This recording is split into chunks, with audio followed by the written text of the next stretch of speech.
Welcome to the Compact Podcast. Today we'll discuss the return of masking, the Trump mugshots, and the films of David Cronenberg. I'm joined by Sohrab Ahmari, Nina Power, and Geoff Shullenberger, and I'm Matthew Schmitz. So for those of us who have been missing it, there's good news. Masking is making a return, at least in some quarters. There was an article in The Guardian this past week by Victoria Bekempis, and she quotes a number of health experts saying, if you're trying to be careful, it's time to whip out the mask again. The San Francisco Chronicle has reported that one large hospital in the area has resumed a mask mandate. 2 hospitals in upstate New York have also brought back mandatory masking, according to Syracuse.com. In Atlanta, Morris Brown College has announced that it is reinstituting a mask mandate for 2 weeks. It's also barring parties and large events. And then the Hollywood studio Lionsgate has resumed requiring masks for, according to the report, almost half of its employees at the Santa Monica office. So how is that determined? Which half of the employees have to mask, which don't? In addition to the masking requirement, there are daily self-screenings. You have to stay home if there are symptoms. Lionsgate is the studio that recently has had a great success with the John Wick franchise. And so I guess this is consistent with the ethos of the John Wick films. Masking mandates are back.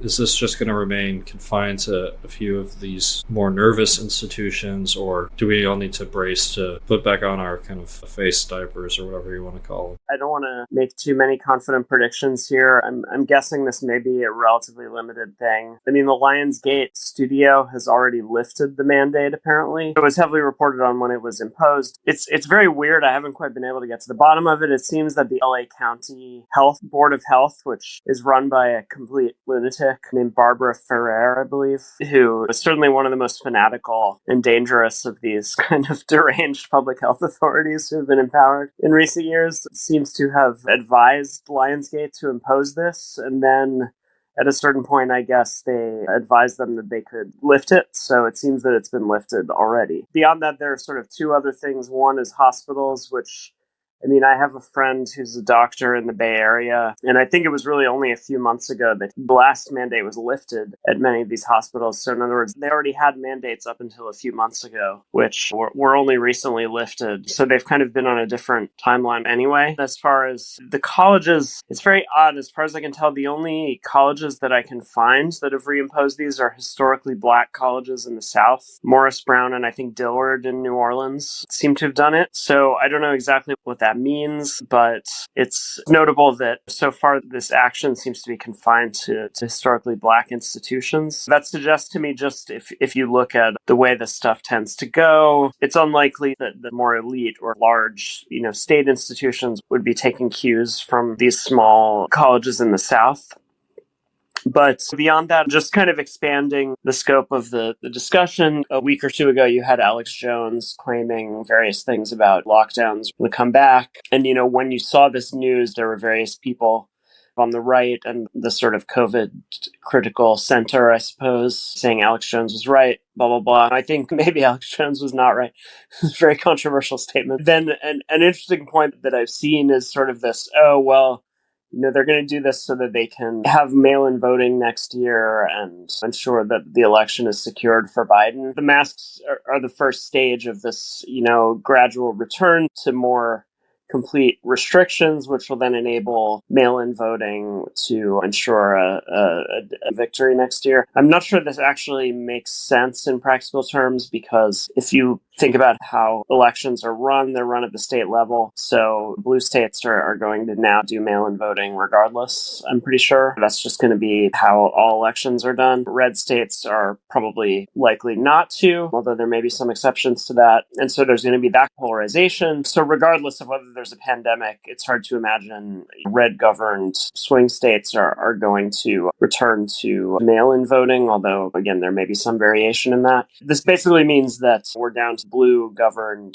swing states where It just seems unlikely for other reasons that those in charge would be likely to want to bring back a full-scale public health emergency just to do mail-in voting, which they might be able to do anyway. So I'm not sure the logic of this quite works, although maybe there's something I'm missing here. I tend to think the more parsimonious explanation is just that in some institutional contexts, there's a lingering tendency to default back to these practices. So far, it does not seem as if a larger scale spread, instead of other Hollywood studios, for instance, taking this on, what we saw was Lionsgate eventually lifting it. There doesn't seem to be a kind of domino effect of other institutions embracing these mandates. And the fact that a huge amount of attention has been spent on this one college in Atlanta, which has like 500 students, again, suggests just how small the scale of this is. My overall anecdotal observation in New York is that, there hasn't been a huge uptick. I think there's been like a small observable uptick, maybe. It's maybe like a few percentage points as far as I've been able to observe in the past week. Yeah, I think that's right. It's a few more people I'm seeing. It's not a radical change. I was on a flight last week from DC to New York, and I have to say, it was still like maybe 20%, maybe 15% of the flight was masked, but that still seemed like a shocking return. And they all happened to be sitting next to me, so it was kind of accidental. But that was my peak, like, oh man, masks are really coming back moment. But in the city itself, I have to agree with Matthew and Geoff. I barely see any. The most interesting thing has been to see the media just fall back into this set of practices. Like, basically, they have their roster of approved experts who always say the same thing, who always stick with the CDC approved guidance of circa 2021 and will continue to do so, God knows until when, because it's quite remarkable. It was interesting, like recently you had a Royal Society, the most venerable scientific institution in the West, the place where empirical scientific research as we know it was pioneered in 17th century England, just producing this kind of ludicrous joke of a meta-analysis, sort of claiming, yeah, all the stuff we did was great. It all worked. It was all good. Just like that was the conclusion. Wesley Yang has referred to this as a collateralized debt obligation. It's basically a bundle of garbage that can be chemically transmuted into gold just by sheer numbers. So you take a bunch of completely garbage observational studies and collect 100 of them, and suddenly they're gold standard, just as D-rated debt can become a highly rated commodity when bundled together. You keep seeing that sort of stuff happening in the zombie-like way. You keep seeing these really terrible articles that quote ridiculous experts. The Guardian piece, this guy Bob Wachter at San Francisco, UCSF, I believe, who's just been the reliable mouthpiece of the CDC guidance circa 2021, and presumably will be until he dies. One thing that's disturbing, perhaps, is just seeing, despite some apparent shifts in the media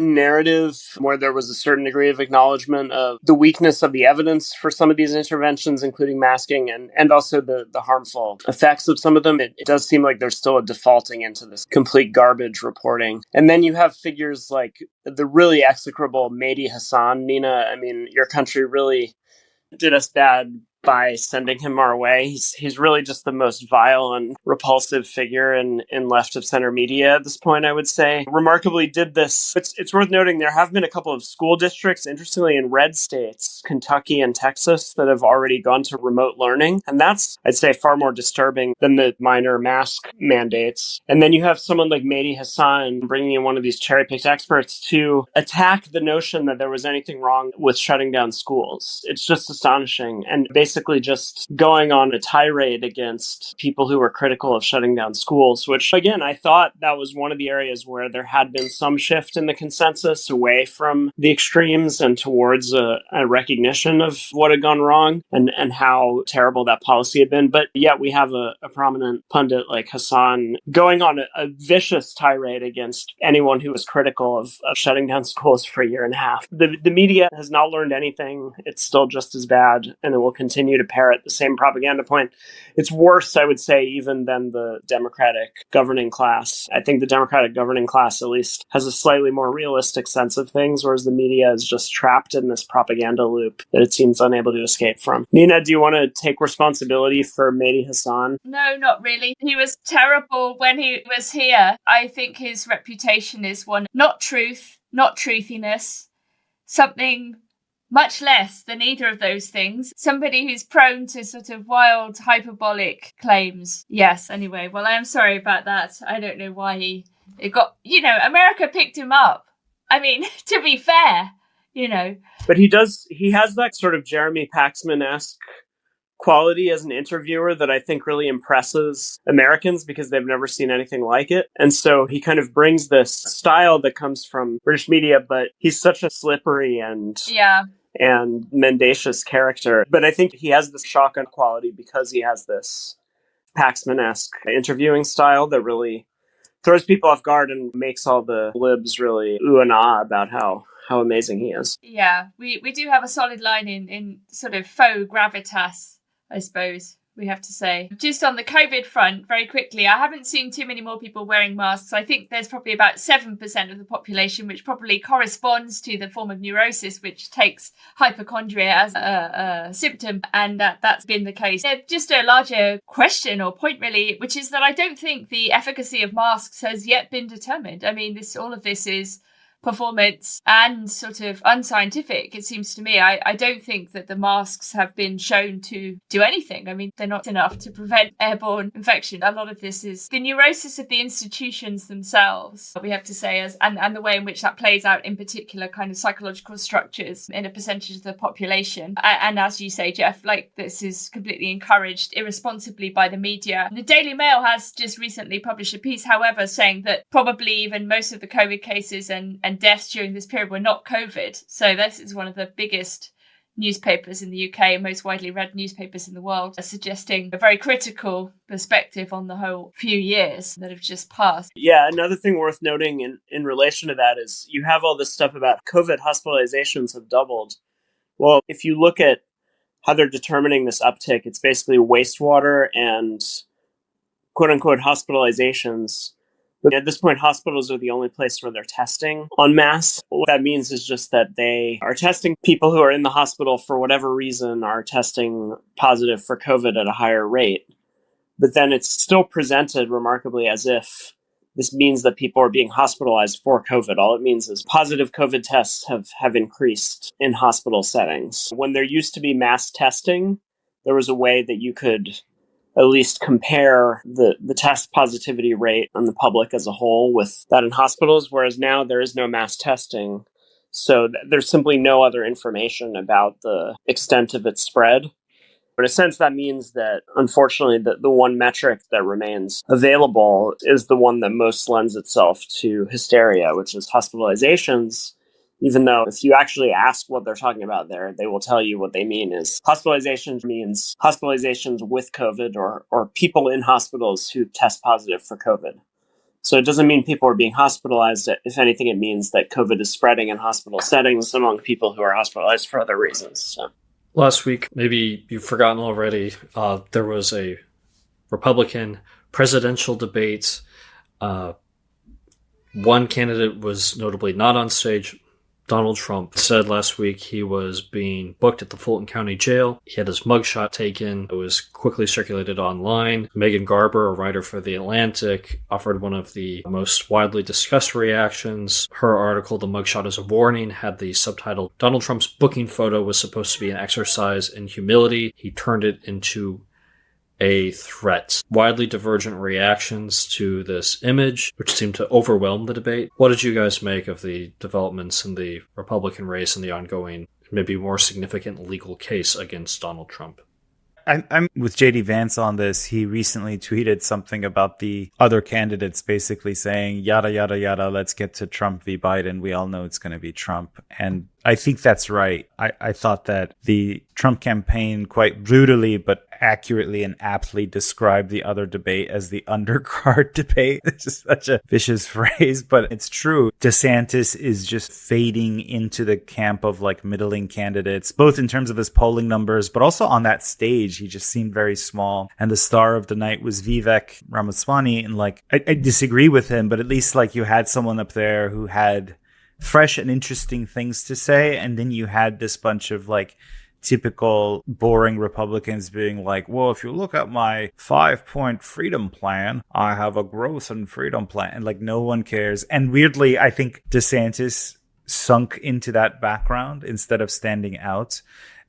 In some cases, self-inflicted. So, for example, when the candidates were asked, would you support the Republican nominee, whoever it may be, obviously the implicit context being like, even if it's Trump and he's been indicted, whatever, you had like Christie, who definitely didn't raise his hand and took a stance. I don't like that stance. I don't agree with it, but he definitely took a stance. And then you had Vivek, who shot up his hand right away and made a point out of that. He was good at raising his hand. He did it a few times with. Well, you know, I mean, I think that's notable, but I just want to note what Ron DeSantis did, and this is on, everyone look it up. It's on film, so there's no denying it, is he looked to his left, he looked to his right, and then he heard the cheering, and he sort of tepidly, shakily raised his hand about halfway. Sorry, that doesn't work. It's so telling. Whether you think ongoing support for Ukraine, regardless of this particular aid package, I think that's what Brett Baer asked, like, regardless of what particular aid package, are you for further support for Ukraine militarily? Or do you oppose it? And again, Vivek raised his hand very swiftly. Of course, the various GOP hawks didn't. But I don't remember like Ron DeSantis standing out in that. And that's because, let's be honest, DeSantis is like torn between where he knows the party's bases, which is tired of funding Ukraine, and where actually his own worldview and his wife's, I've heard, she's quite Reaganite, and then where his donors are. And so the way that it came across is you have Vivek being like, enough funding for Ukraine. Now, his reason is because we have to go to war with China, which is not exactly a true foreign policy restraint position. But again, he has something to say. And like DeSantis said something muddled. I couldn't tell you. I don't remember what he said because it was muddled and boring. So let's just move on to the real debate, which is Trump versus the Democrats or Trump versus Biden. And there you have this situation, which I don't know where you guys are, but I'm really scared with what, like, I think the Democrats are playing with fire with some of this stuff. Like any particular allegation of wrongdoing you put up, I'm like, yep, that's Banana Republic behavior on Trump's part. Then again, there was plenty of Banana Republic type behavior on the Democrats' part around 2020, 2021. I'm happy to condemn the Trumpian behaviors, but I just really worry about what it would mean if they convict him somehow and he gets elected, or he gets elected and gets convicted later. All this stuff seems to me is like a setup for, you know, really serious national turmoil, and it terrifies me. I don't know where you guys are on that. I think, yeah, I mean, the serious aspect is clear, but just at the level of the image, the sort of playfulness of it, I mean, you know, it is an iconic image, and I always talk about how cinematic everything in America is as the sort of play about itself unfolds. And one aspect of the reception of the mugshot was touched on issues of race in America, which were quite interesting. So a lot of videos were circulating of Black pro-Trump responses, in the sense of saying, like, if they try to arrest you, then we kind of relate to you. And you know, there are ways of which you can interpret this as a recognition of the fact that Black Americans are often prosecuted and imprisoned at a much higher rate than other groups in America, which can be interpreted both as a matter of fact and also as a potentially stereotyping of particular groups. But there were some very amusing videos of Black people supporting Trump on the basis of the fact that the state were after him, the feds were after him. There's no doubt that that image itself was an astonishing backfire, unless there's something else going on and the elites are all in on this game somehow. It seemed awfully staged for a mugshot, but maybe they've improved the technology in recent years. I was a little confused. There were some claims after the mugshot was released that it was actually an older picture. Did people see this? That it actually wasn't the mugshot? Yeah, I did see that the kind of misinformation and fact-checking and like fortifying democracy industry did get involved in began warning, don't trust your eyes. You may be seeing things that are said to be the mugshot, but they're not necessarily the mugshot. And whatever the truth of those claims were, I thought it was just so fascinating that misinformation patrollers were on the case. There have been a few instances of this where there have been these attempts to seemingly cause Trump harm by having him photographed in shackles or mugshotted or whatever. And this just seems so obviously ham-fisted and like so obviously destined to backfire that it's hard for me not to imagine that there's some four-dimensional chess going on here, because it's like obviously this is going to have this effect if you just look at how this particular figure operates in the public mind. When Trump was elected in 2016, I wrote a piece connecting him to ideas about the figure of the scapegoat king, where there's this secret identity between criminality and kingship, and that there's this weird way that becoming the victim of public vituperation is also allow for the genesis of this aura of power. I wrote this literally November 2016, and I wasn't the only person who was catching on to this at the time. The late anthropologist Graeber, who wrote a book on sacred kingship, wrote a piece that was thinking in the same terms. So in other words, the idea that there's kind of this connection and that Trump gains some of his power from precisely these sorts of things has been obvious ever since his political rise. And so it's hard for me to imagine that the Democrats are dumb enough to not recognize that something like the mugshots is going to backfire and become this iconic and galvanizing image for his support base, and even, potentially galvanize people who are not previously that supportive. I don't have a theory as to what's going on here. It just seems so obvious at this point, and has for a long time, that this is exactly how this sort of thing works for Trump in particular. And then the fact that there was a circulation of it, and then this attempt to disavow it and say, oh, it actually wasn't really the mugshot, which it's kind of an idiotic point anyway, symbolically stamped with that status. Like, people are going to be like, oh, well, I guess it's not the mugshot. So it all seems almost too idiotic on the part of the people orchestrating. I don't know what else to think. Yeah, I mean, denying the validity of an image of a figure is in itself fascinating. Reminds me of the controversies over the historicity and accuracy of the Shroud of Turin. But whenever you're denying the legitimacy of it, is this a true image of the man? It doesn't happen for everybody. I was thinking about the phenomenon that Nina mentioned, which is a lot of American conservative types. I don't mean the magazine, I just mean the movement in general, who are usually like prone to denouncing black criminality, are now like, yes, black people will now identify with Trump because he has this mugshot. And some of these exclamations they're plumbing new depths of cringe, as the kids might say. But it's really funny. He's like, just like their favorite rapper. It's just it's really cringy. And what a weird moment we're living through. I mean, man, our columnist Malcolm Cuney talks about how people in our generation, meaning the four of us sitting on this podcast, are cursed in a way because our earliest political memories are of a uniquely stable period in the development of world history, namely the 80s and the 90s. And so we're especially prone to thinking all the time that reflecting on the turbulent historicity of our current moment. And that this moment, for me, the idea of like right-wingers being like, yeah, Trump's a gangster now, black people will like him because of that, is just a weird, funny encapsulation of that feeling of turbulence and bizarreness. I mean, I want to bring up a figure we've recently covered critically. Richard Hanania had a piece last year about conservatism as the new ghetto culture. I don't know if people saw this. It came out last December. The piece was called Conservatism as an Oppositional Culture.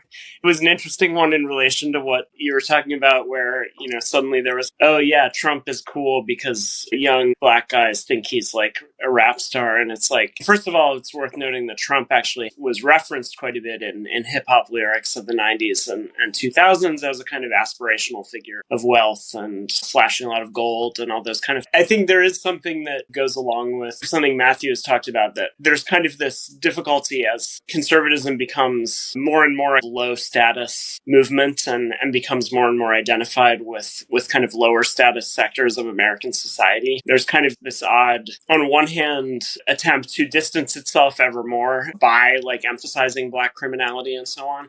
But then on the other hand, there's an attraction to some of the trappings of status hierarchy coming out of, say, rap music that carries a great deal of influence in American culture, even though it comes out of poor neighborhoods originally and out of low status spaces. And so there's a kind of aspirational dimension to it. So there can be an attraction to it at the same time as there's a sort of need to more strongly differentiate oneself from it. So I don't know. I think this moment is interesting in relation to that. We've seen the shift of the affluent suburbs away from Republicans, right? And then at the same time, an uptick in the working class vote, not just from whites, but also from Latinos and Black men. The conservative culture trying to figure out how to navigate this kind of identification with more low status elements of American society, as opposed to the kind of country club voting base that for a long time it was accustomed to. And then you have these sort of conservative PMC commentators who have to figure out how to symbolically process this shift. So I do think the Trump mugshot reaction and this cringy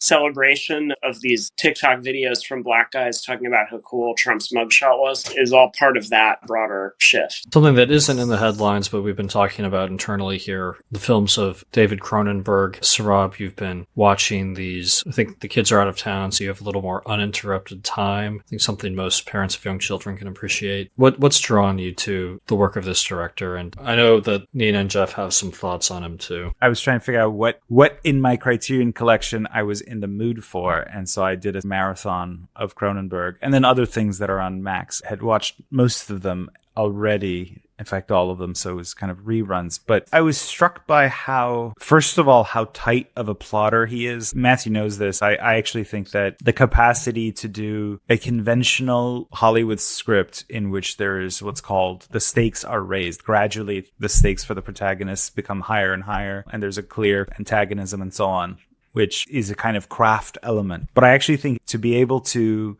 say interesting things about the human condition, about modern society, etc., within the constraints of actually what's a conventional script is it really the art form. There are plenty of directors one may admire who certainly shatter those boundaries and go beyond them in producing masterpieces, so many to name. But I particularly admire when someone like Cronenberg actually does really tightly scripted plots that accepts the kind of conventional constraints of Hollywood filmmaking and narrative. I was just really dumbstruck by watching all of these over again, one by one, at how wildly inventive he is, how good of a storyteller he is, how many interesting things he has to say. So, for example, Scanners is one of my favorites for listeners who haven't watched it. It's about a future in which, thanks to some drug side effect, there's a minority of people who are exposed to a certain drug in utero, which gives them telepathic and pyrokinetic and telekinetic powers. And it's often been read as an allegory about what happens when the counterculture becomes the dominant culture. So the counterculture of the 60s, like those kids become the advertising executives and corporate leaders of the 80s and 90s and our time. I think that's actually a pretty good reading. Beyond that, the body horror effects, unsettling quality of the whole thing, and how our society looks like through Cronenberg's eyes, but again, within these conventional narratives. It's incredible. And then like one after another of these at that caliber of quality. This is just a segment for me to sing an ode to David Cronenberg. That's it. I have no larger point. I was just going to bring in the 80s, Scanners, Videodrome, The Fly being probably the biggest box office success of all of them. Focusing in on Videodrome, I think it's really one of the most remarkable sort of meta cinematic films about the entertainment industry as a whole. Cronenberg is Canadian. It's the only movie I know of that's explicitly about the themes of like Marshall McLuhan and sort of Canadian media theory. So it's very odd because it has this character, Brian Oblivion, who is clearly Marshall McLuhan, who started this strange kind of cult and whose daughter runs this mission called the Cathode Ray Mission, in which they bring in homeless people and give them TVs, which feeds into Cronenberg's most recent film, which I reviewed last year, Crimes of the Future. In a way, instead of having a soup kitchen, the real sustenance now is media, right? Just as in Crimes of the Future, people are evolving towards this state of consuming artificial substances, plastic, metal, etc. This kind of evolution into this new humanity that is sustained by media rather than fundamentally by food, and into this kind of realm of pure artificiality. The other thing that's fascinating about Videodrome is it's not about the internet, but I think is quite prescient in certain respects. I think it's more prescient than a lot of the works of the same period, and notably things like The Matrix, where there's this idealism in the sense of, the media is primarily conceived as a purely mental process, right, as taking place entirely between the mind and these digital interfaces, whereas for Cronenberg, it's a visceral and bodily process, right? There's these famous scenes of a sort of VCR tape being inserted into the abdomen of James Woods in Videodrome.